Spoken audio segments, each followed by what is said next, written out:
Welcome back to the wonderful world inside your brain. Here's where we left things.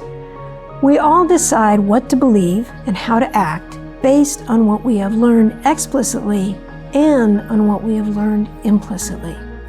Explicit learning feeds our prefrontal superpowers of higher cognitive thought and is critical to the survival of our species. Implicit learning feeds the limbic system and our emotional selves, including our desire for social belonging. Our shadowy brain also knows how to cheat. What do I mean by that? Well, in this battle, the prefrontal system relies on logic and evidence, while the limbic system actually hides from our attention information that doesn't align with what we have learned implicitly. Psychologists have a term for this aspect of our behavior. It's called cognitive bias, and it results from the limbic system blocking the prefrontal system from considering all of the evidence. For example, many studies have looked at our tendency to consume media that aligns with our beliefs on climate change, vaccines, and other issues that become political or ideological. Social media apps know all about this, and they keep our limbic systems happy by feeding us content that aligns with our beliefs and our group identities. And even when people with different beliefs are exposed to the same evidence, our shadowy brain can influence which parts of the evidence we attend to.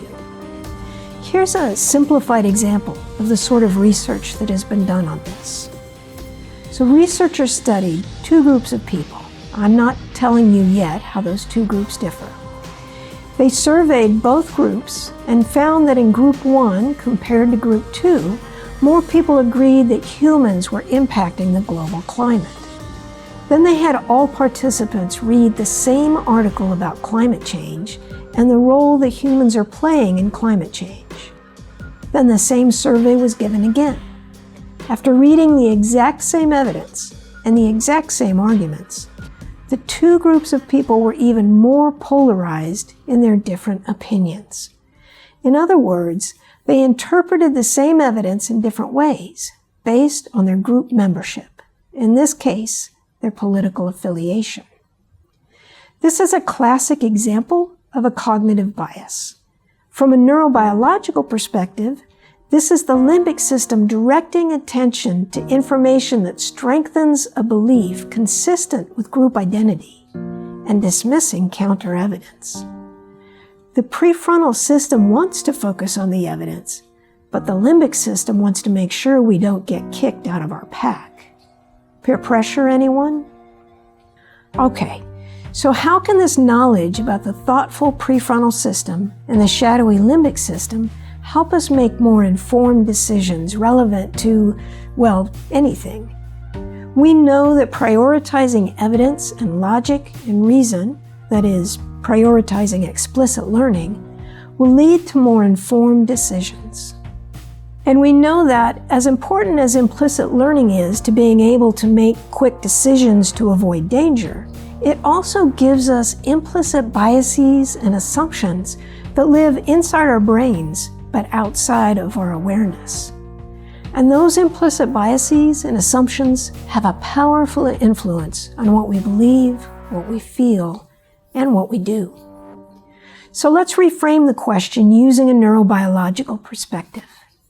How can we prevent the limbic system in our implicit learning from undermining the work we are trying to do with our prefrontal system? To make full use of our prefrontal powers, we need to examine what we have learned implicitly that might be influencing our decisions. In other words, bring that implicit learning out from the shadows and into our conscious brain. How can we do this? Well, we can start by asking ourselves whether or not we are actually considering all of the evidence. Or are we focusing only on evidence approved by our limbic system? It's also important to ask, why do I believe this? Why am I feeling this? And why did I do that? These questions challenge us to work to identify our implicit biases and assumptions, to identify the implicit learning that is influencing our thoughts and behaviors. In short, we don't typically make decisions from a purely logical perspective, based solely on explicit learning and critical thinking. But if we are aware of this, then we can actually make an effort to bring our implicit biases and assumptions and feelings into consciousness and then use our prefrontal system to examine them. We can boldly consider what it is that our shadowy limbic system and its secret implicit learning might be leading us to do. Consider for yourself, what has your limbic system led you to do that your prefrontal system would have told you to avoid? Have you ever knowingly done something that was fun in the short term, but that had a negative impact in the long term? I want to end with this sign from a climate change protest, a call from teen activists for world leaders to, and I quote, act like adults. From my neurobiological perspective, to act like an adult means to use an adult brain.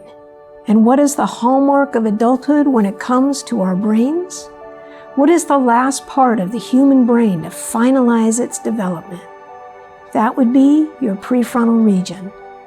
So act like an adult means to make full use of your prefrontal system to think critically, to use reason and logic, to anticipate the distant consequences of what you do or fail to do, to challenge implicit biases, to identify and examine assumptions, and ask yourself what implicitly learned habits of mind are influencing your decisions so that you can consciously decide whether to embrace or to replace them.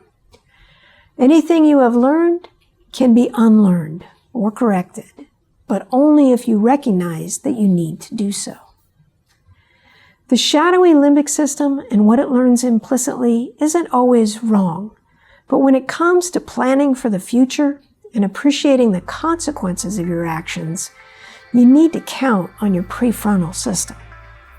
The bottom line is that you will make more informed decisions and more human decisions if you get that big, beautiful prefrontal system working to identify and examine what the limbic system is whispering in your ear. And if you do so, you will be developing a skill set that will serve you well in all aspects of your life.